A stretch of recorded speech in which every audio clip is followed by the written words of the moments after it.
కాలములో నిర్మించబడింది. బాగా పెద్దదిగా కనిపించే 1000 కాళ్ల మండపము కూడా ఇక్కడ ప్రధాన ఆకర్షణ.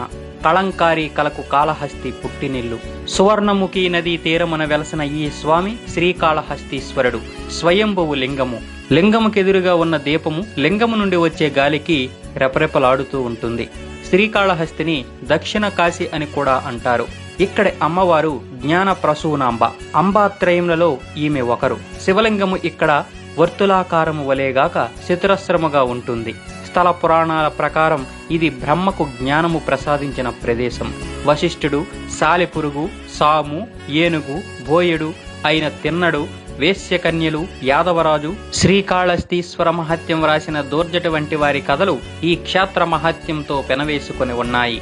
కన్నప్ప అనే వేటగాడు నిత్యం స్వామిని కొలుస్తుండేవాడు. అతడి భక్తిని పరీక్షించడానికి స్వామి ఒకరోజు తన కంటి నుండి నెత్తురు కార్చాడు.